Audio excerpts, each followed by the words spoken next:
میرے نبی پاک صلی اللہ علیہ وسلم کا فرمان ہے، مصطفیٰ کریم نے فرمایا تو رب کی رضا کے لیے جھک جا، تو اللہ کے لیے جھک جا، رب تجھے عزتیں عطا فرما دے گا۔ تو توحید کا پہلا سبق یہ ہے کہ اللہ کے سامنے جھکنا ہے، کسی اور کے سامنے۔ معین الملت والدین عطا رسول ہند الولی حضرت خواجہ معین الدین چشتی اجمیری رحمت اللہ تعالی علیہ فرماتے میں حج کے لیے گیا، جب میں مینا مزدلفہ عرفات میں گیا تو ایک آدمی کو میں نے لبیک کہتے دیکھا۔ عقیدہ مسلمان کا رب ایک ہے، میرا رب ایک ہے، میرا رب ایک ہے، میرا مالک ایک ہے، وحدہ لا شریک ایک ہے میرا اللہ۔ فرماتے میں نے اس شخص کو دیکھا لبیک لبیک لبیک پکارتا، وہ آدمی جب لبیک کہتا تو جواب آتا لا لبیک، تو غیر حاضر ہے، پھر کہتا میں حاضر ہوں، پھر آواز آتی تو غیر حاضر ہے۔ حضرت خواجہ معین الدین اجمیری علیہ رحمہ فرماتے میں نے مجمع سے بازو پکڑ کے باہر نکالا، میں نے کہا بھائی تجھے پتا ہے جب تو لبیک کہتا ہے تو جواب آتا ہے لا لبیک، تو غیر حاضر ہے، تجھے پتا ہے؟ اب فرماتے وہ رو پڑا، کہنے لگا معین الدین مجھے پتا ہے۔ میں نے کہا اچھا؟ کہنے لگا حضور 24 سال بیت گئے، میں ہر سال حج کرنے آتا ہوں،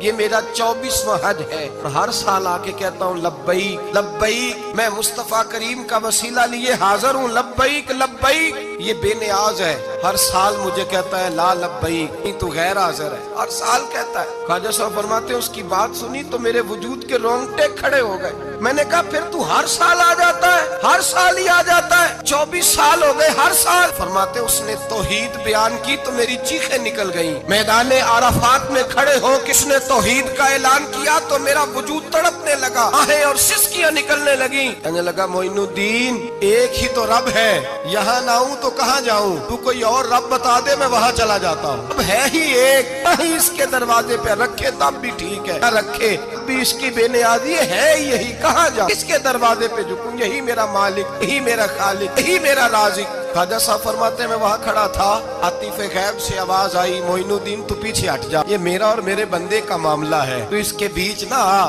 اگر میں نے ایک دفعہ بھی کہہ دیا کہ تو حاضر ہے تو یہ اگلے سال آئے گا نہیں، مجھے اس کا آنا پسند ہی بڑا ہے، 24 سال ہو گئے، اس کا بھی حج قبول فرمایا ہے، اس کی لبیک کی برکت سے قبول فرمایا۔ بھائی یاد رکھیں اور سمجھیں، توحید یہ ہے کہ میں تیرا ہوں، اے اللہ میں مالک میں تیرا ہوں، میں کدھر جاؤں۔ میرے اعلیٰ حضرت فاضل بریلوی رحمت اللہ علیہ کے والد گرامی خوبصورت بات فرماتے مجھے دعا مانگنے کا طریقہ میری بیوی نے سکھایا۔ حضرت کس طرح؟ فرمانے لگے ایک دن مجھے اس نے کوئی کام کہا، کوئی ضرورت گھر کی بتائی، تو میں نے کہا میرے پاس پیسے نہیں ہیں، کچھ دنوں میں دے دوں گا۔ عورتوں کا مزاج ہوتا ہے، گھر کے کام انہوں نے بتانے ہوتے۔ 2-4 دن کے بعد کہنے لگی حضرت ایک کام کہا تھا، فرمانے لگی ابھی جیب میں پیسے نہیں ہیں، ذرا آتے ہیں تو کچھ کر دیتا۔ 2-4 دن کے بعد پھر عرض کرتی ہوں حضور وہ میں نے کچھ گزارش کی تھی، فرماتے مجھے غصہ آیا، ناراض ہوا، میں نے کہا تو بار بار کہتی رہتی ہے، تجھے بتایا تو